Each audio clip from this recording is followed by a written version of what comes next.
События в Дагестане потрясли весь цивилизованный мир. Вечером 29 октября несколько сотен человек собрались в аэропорту Махачкалы перед перелетом рейса из Тель-Авива. Толпа прорвалась в здание аэропорта, а затем и на летное поле, чтобы не допустить прибытия беженцев из Израиля. Информация о том, что их якобы собираются поселить в Дагестане, распространялась в местных телеграм-каналах. Собравшиеся кричали «Аллаху Акбар» и антисемитские лозунги. В итоге были задержаны 83 человека. Только утром следующего дня глава Дагестана обвинил предателей и бандеровцев из Украины в организации беспорядков. Странно, что не англосаксов и рептилоидов. Уже ни для кого не секрет, что попытки дестабилизировать ситуацию в Дагестане, создать протестный фон в Дагестане, в том числе использованием запрещенных приемов, связанных с раздуванием межнациональной розни, межконфессиональных проблем, проводится врагами, противниками нашей страны. Главное начать фразу со слов «Уже ни для кого не секрет». А дальше можно нести какой угодно бред. Также Меликов предложил задержанным в аэропорту Махачкалы поехать в зону так называемой СВО, чтобы отмыться от позора. Федеральные каналы в воскресенье события в аэропорту Махачкалы проигнорировали. А на следующий день выдали сюжеты с самыми травоядными кадрами, без видео погромов и беспорядков. Подробнее в новом выпуске «Эта пропаганда сломалась». Ставьте лайк этому видео. Поехали!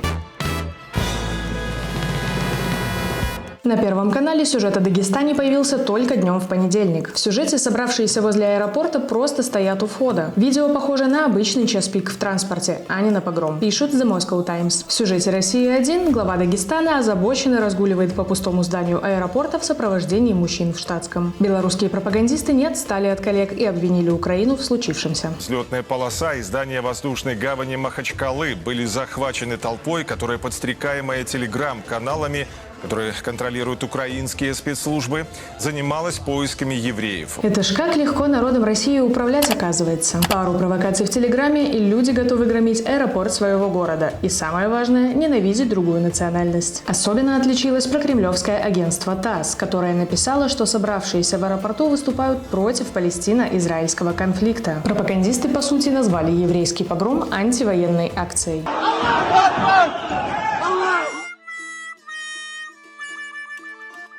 Пресс-секретарь Путина Песков заявил, что беспорядки в аэропорту Махачкалы стали результатом действия извне. А пока Кремль винит в случившемся украинских провокаторов, посмотрите это видео из Карачаева-Черкесии. Мы не хотим жить по соседству с евреями. Мы не хотим, чтобы через несколько десятков лет было то же самое, что и на Палестине. Просьбой огородить нас от того, чтобы сюда приезжали евреи, именно евреи. Здесь тоже провокаторы поработали, да? Украинцы, англосаксы, рептилоиды или все сразу. Все это сильно больше похоже на чистое невежество и антисемитизм. И корни этого ужаса нужно не за бугром искать, как принято у пропаганды, а у себя дома, в телевизоре. Спасибо, что досмотрели до конца. Поддержите нас лайком и не забудьте подписаться на страничку Солидарности, чтобы не пропустить новые выпуски.